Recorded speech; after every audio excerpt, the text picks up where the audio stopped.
Who's wrong and who's wronger? In this corner, followed by millions, James the Exploding Unicorn Breakwell.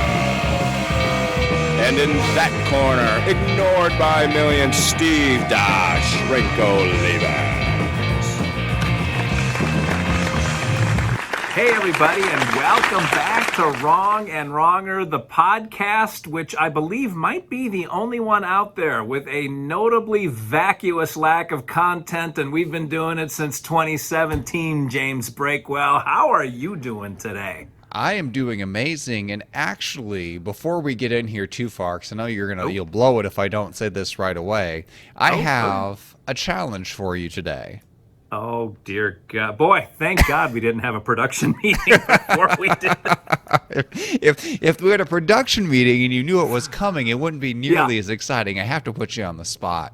So the other day, I gave you like a third of my life savings to fund this podcast, and I'm still hurting. I need to recoup some of that money. So I have a challenge. The challenge is going to be not to say a certain word or a certain compound word that has been building up. We people have been counting it down. So first of all, we have to agree on a word to replace that word. And the first person to accidentally say that word will owe the other person a dinner of some kind or monetary value thereof. You know, the funny thing is we went 240 some episodes without ever even knowing that word existed. And yet it has been bandied about like it is cocaine since then. And we hit 19 again last week, James Breakwell. I don't know if you saw that tweet. So I guess I am a gentleman. So I will let you propose what you would like to replace that word with. Or should we just dance around it as the word that shall not be named? Well, I think I texted you the picture. There's actually a product that is called this particular thing, sweat. Yes. Did I text you that? You did text that to me. Our texts are very weird. So people who follow the show can just use your imagination, fill in that blank of what the word is, and then put sweat after it. And that is an actual product at home improvement stores. Yes, it is. It is indeed strange. But, however, you would not be sweating because we really will never run out of content because something else went wrong this week, Steve. What went wrong that would stop you from sweating? Wow, that segue worked on so many levels. It's actually damn impressive, Breakwell. Jeez, you outkicked your own coverage there. Yeah, the heat went out in cabin number 2 because that was the only thing that hasn't gone wrong yet. And so I plopped down in there on Monday to do my commute podcast and then to do a phone interview with one of my rock stars and then to see one client.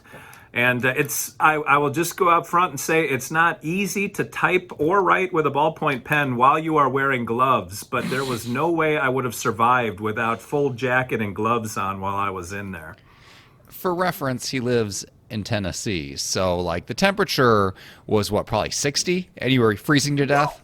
What? What kind of wuss do you think I am, Breakwell? I'm sorry, 58. See, now we're down into the fives, as we call them. Yeah. No, it was chilly. We had snow and ice on Sunday, and so I couldn't get out of our driveway Monday morning, and it was chilly. It was either in the mid or upper 20s by the time I got there early in the morning.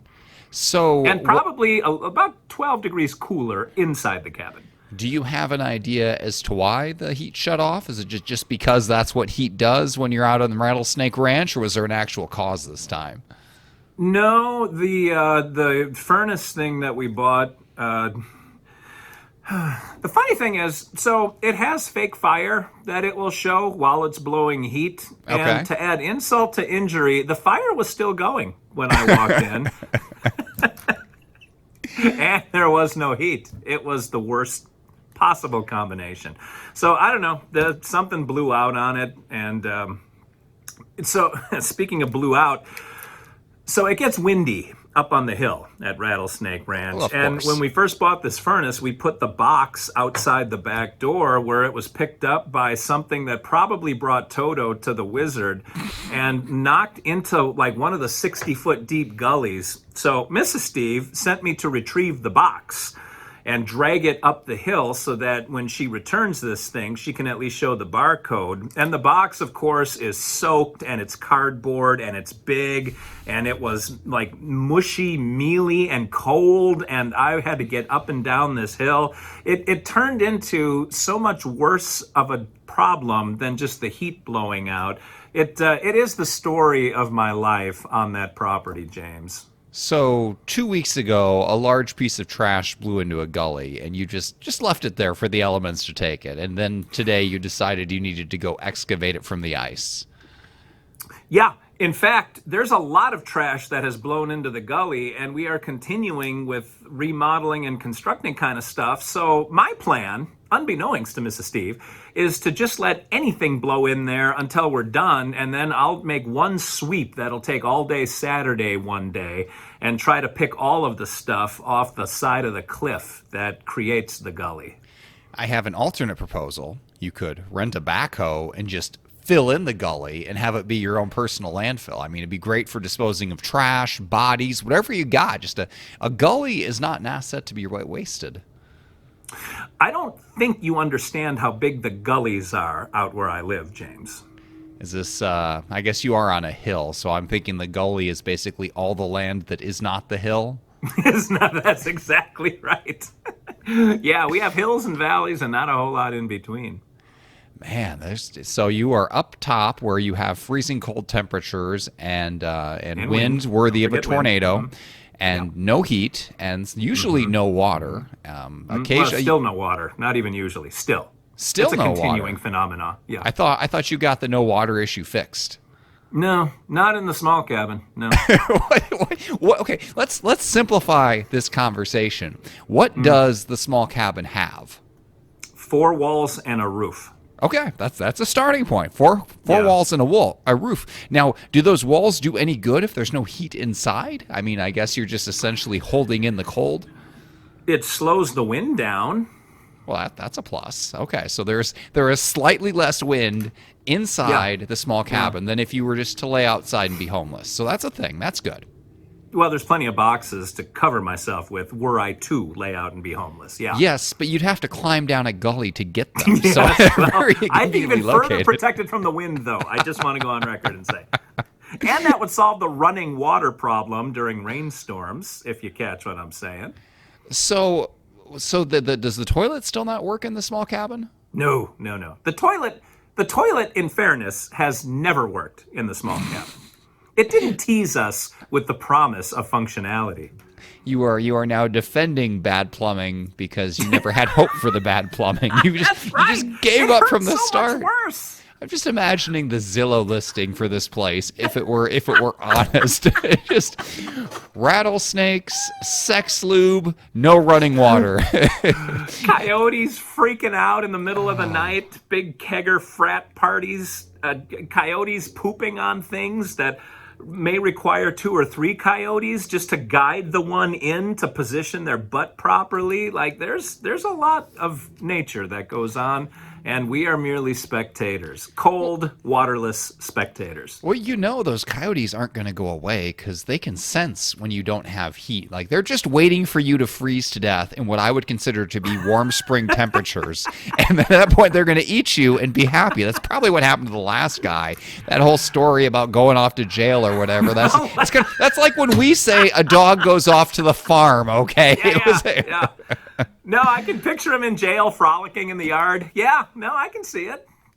Yeah, he was probably, man, if he is actually in jail, he was probably so happy to get off that ranch. He's like, yes, please lock me up. Do you have running water in this jail?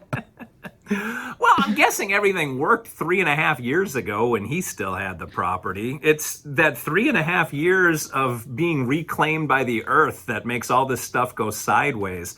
Just look at how much you tinker on your house. For all you complain about having absolutely no mechanical aptitude, you do things that just keep nudging the ball forward enough that your house is not sucked into a hellmouth. Ooh, I had a hellmouth story from actually just the other day. I can share. Oh. So we can't let this podcast be all disasters at your house. Occasionally something goes wrong here, so we'll let James talk for Why once. do people love our misery? God, James. So we went out and we had an excellent, just short vacation. We've got some friends who moved away to St. Louis, and they read moved the away. blog, yeah. They moved away. Okay, long enough ago that they forgot how awful we are, and they thought it'd be cool to hang out with us. So we got an Airbnb halfway between us, just in the middle of nowhere in Illinois. And it was great. We spent a couple days day drinking and playing board games, and the kids entertained themselves, and it was a good time. So we come home on Monday. So we all had Monday off work. We came here Monday, and I run the dishwasher. Now, the basement's been smelling kind of funny lately, but it's a basement in a 100-year-old house, and it's not finished. And nice basements just stink. And so last year or the year before, we had that strange leak I thought was coming out of a pipe, and it wasn't. It was coming through the wall, and then just as it wouldn't stop, and then suddenly it stopped for good and went away. Well, then it started filling with water again, but from a different spot. And I thought it was coming under the door. There's a door that leads outside from the basement, and there's a drain out there. And if we get a lot of snow and it melts, or if there's a lot of rain, it'll come under. Okay. So I didn't think anything of it, but it smelled a little bit different. But anyway, this time I happened to walk down in it had a little bit of white residue in it too, but you just water on the basement floor. I'm just not going to look closely. So we're running the dishwasher, and I walk downstairs, and there's this terrible sink down there that used to be the terrible sink in the kitchen that one or two owners ago they just put down there, and they're like, this is a basement sink now. And we never, ever, ever use it. I mean, the only thing it's ever been used for is to wash out paintbrushes, and you know how often I paint anything. So basically never used. And so I look down there at this unused sink, and both sides of it are completely full of water and spilling over down the countertop and all the way across the basement floor. Like, what is going on? So the water's being forced in because it's going uphill, basically. Yes, it is. And my the God. best I could figure is coming from the kitchen down that waistline, and something is backed up. The water is going down from up here and then back up and out from the basement. Like, okay, so we need a plumber right now, and it's Martin Luther King Day at 4:00 in the afternoon. And you know what? I'm here in triple time. You know what? For all the bad luck I have had with every single class of workmen, just across the board, I have had the most amazing luck with plumbers. So I've got my guy, my plumber guy. He's not a company. He's just a guy. The guy, we don't even call. We just text. We've got that kind of relationship. I'm closer to him than I am to you. I'm probably closer to him than I am to my wife. And so I text my buddy, the plumber, and I'm like, all right, we got a crisis for you. And he texts me right back, and he's like, I can't help you. So it's okay. Whoa! So yeah. He said he wasn't even busy. He's like, I don't have the right thing. I thought there was a limited slate of things plumbers need, and like the snake you send down a drain, that should be that's like a plunger. Like, that's the first thing you get on your first day of plumber school. Like a stethoscope for a doctor. Yeah. So he said he didn't have it. Whatever. And maybe he's just done with me. Maybe that was his polite way of saying let's just be friends. So anyway, he recommends another place that's a town over and a much bigger company. And I contact them. Like those guys. Yeah, and they said, okay, we can have somebody out, but it might be between like 7 and 9 o'clock. And I'm looking at the water gushing from this sink, and I'm like, all right. Is it gushing? Well, it actually. So we just let the dishwasher run because it's a crappy basement and whatever. But it was flowing. It was cascading down over the side. It was, but once the dishwasher stopped running, the water slowly drained back out. So that's why on all the previous days I had never seen it, because I hadn't been down there at the exact right moment. I had been down there after it spent an hour draining. None the wiser as to the disaster that had just unfolded. So this guy, he ended up showing up at 8 o'clock at night. They'd warned me. They're like, it's going to be a $99 fee just to have this guy walk in the door. I'm like, all right, let's get out the checkbook. This is going to go downhill. But he showed up. In half an hour, he had that thing he cleared out. And it was just the $99 show-up fee. Like, there were no fees on top of that. Like, he could have told me that's a $400 visit. I would have been none the wiser and would have gladly paid it to not have stuff coming back up from the garbage disposal and into the sink downstairs. And no, he let me off the hook for $99 after hours on a 3-day weekend. And so I was most pleased. It was the opposite of how every story at Rattlesnake Ranch ends. Yeah. Well, two things. One, at least you had running water. Yes. But two, what was it? Just a clog that he sort of knocked out of the way, or what was the issue? Yeah, I guess the waistline had gotten clogged up, and somehow that caused it to back up downstairs. I don't know. I don't understand the plumbing of science. But basically, there was gunk where there should not be gunk, and he made the gunk go away, and that's why he makes the big bucks. Ah, yes. So, James, did he have to turn off water at any point? No. Any junction? He did not turn off the water at all because the kids were getting ready for bed at the time, and they kept on brushing their teeth and using the toilet and doing all that. He ran his machine through the kitchen sink with the garbage disposal. I think he ran it down from there, and then he poured down his super plumber acid, and all was right with the world. Now you smell burning feathers because you've been brain damaged. But so if he would have had to turn off the water, what device would he have used? No, we don't even have that in our house.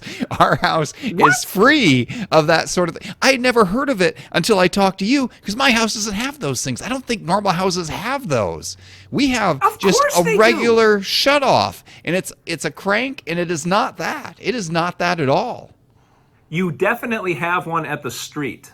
Like if the water company has, like if you break your main or something and they have to turn it off at the street, they've got a big device that clamps down and does the deed on the thing.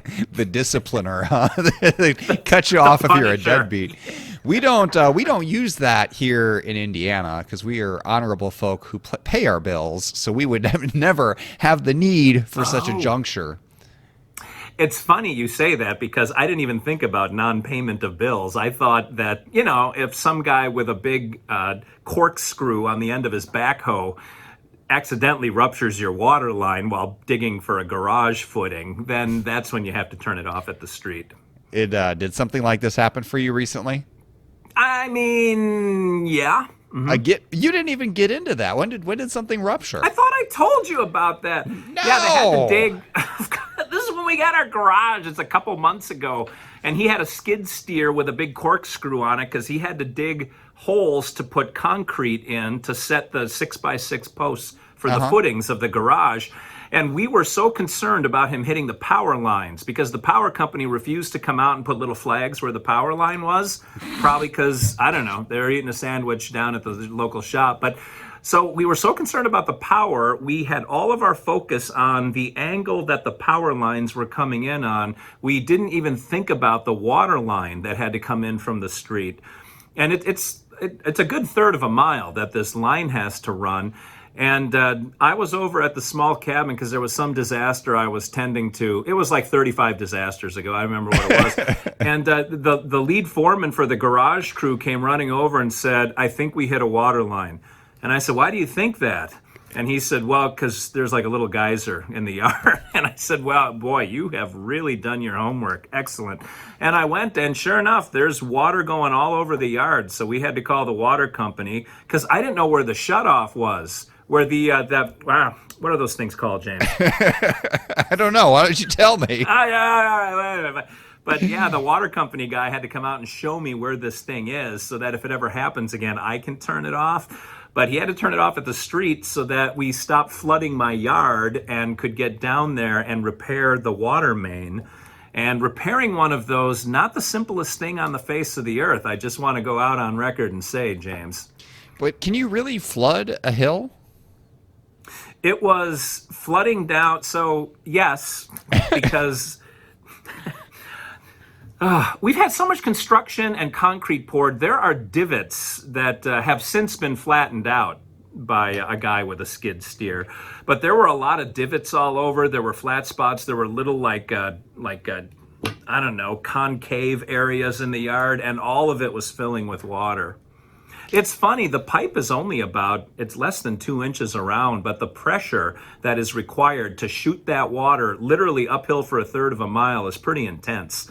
And so when that thing went through the water pipe, it just burst. It was a sight to behold. I still have the broken pipe. I saved it. We cut it out, and I've got it. I'll show it one of these times if either we do a show from out there or I remember to bring it in here.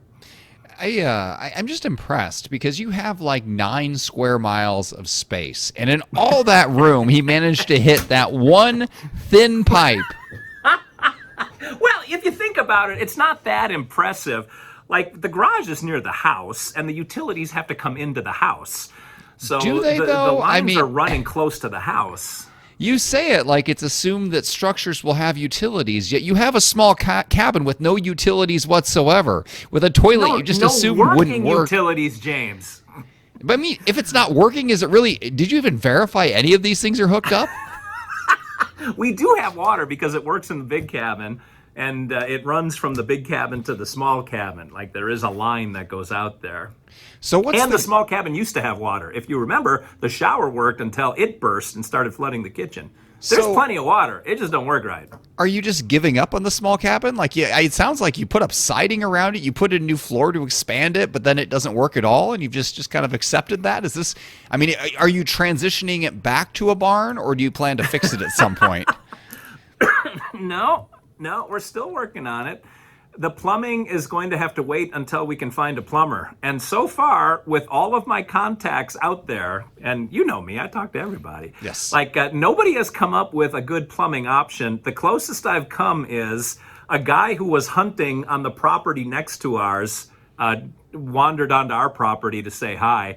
And he said, I got a good one, but I think he retired. Let me get back to you. And that was in November. Well, I now have 2 good plumbers, Steve. I have a plethora of good plumbers. I have never been so flush with plumbers in my life, and it feels spectacular. I don't have a roof guy. I don't have a siding guy. I don't have any other area of my life, but my plumbing is locked down. You know, the funny thing, I have everything but a plumber. Like, we have contractor types. Mrs. Steve's dad is an electrician. Like, he does our electrical stuff.